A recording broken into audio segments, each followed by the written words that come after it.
So it is very important that what you do some things on regular, consistent basis as a way of your life for running your business.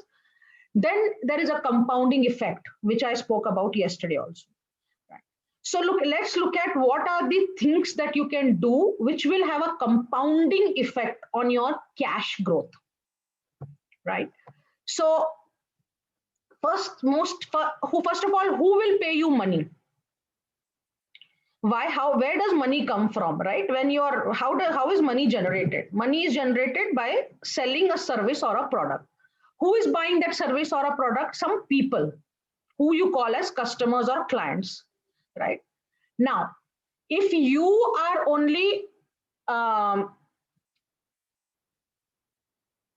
if you are not focusing on how you can get repeat sale from your existing customer, okay, then you will have cash growth issues.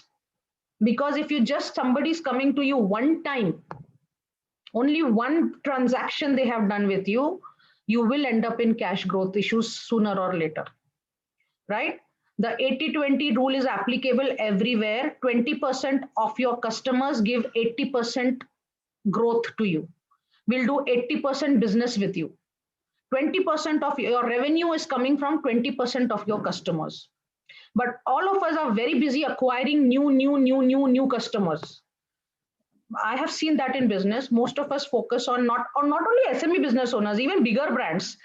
People are so busy acquiring new customers that they don't pay attention to existing customers. The existing customer is already sold. They are already with you, right? So it is easier for you to have a repeat sale from them, provided you take care of them, you nurture them. And you have to build a loyal and royal customer base. Okay. So in India, you can debate that there is no customer loyalty. Yes, you can debate that. No problem at all. I agree. But there are always some people, 80-20 rule again, okay, that there are always some people who are your fan, who like the way you have done business with them, right? They are your prime customers. You identify them. Suppose there are 100 customers, only 20 of those customers need your attention. Okay, 80-20 rule. They may be given you they would have given you the highest value sale, okay, or they blindly trust you. They always look up to you. First thing they will do is reach out to you. So identify these customers as your loyal and royal customer, and then you do the nurturing with them. You must do a how are you call with them, with no intention to sell anything. The intention should not be to sell. Your intention should be to serve. Okay. Selling is an outcome of serving. Okay. So it's very important that you build a loyal and royal customer base. I'm going to put that here. Give me a moment. Why I'm saying royal is royalty does not always mean high ticket. Okay. They should be your treat them royally. Basically, it's for you. Treat your customers royally so that they become your loyal customers. All right. And without even selling anything, your sale should keep on happening on its own accord with them. Okay.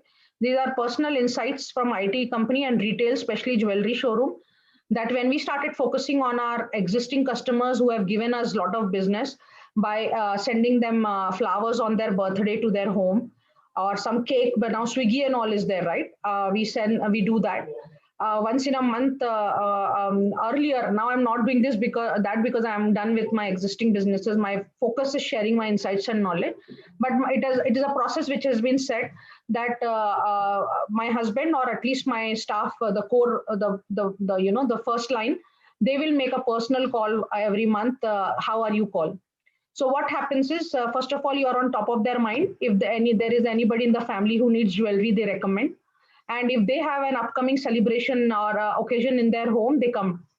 because we are nurturing them. We are not reaching them only on Diwali and sending messages that avail 10% discount on your jewelry purchase.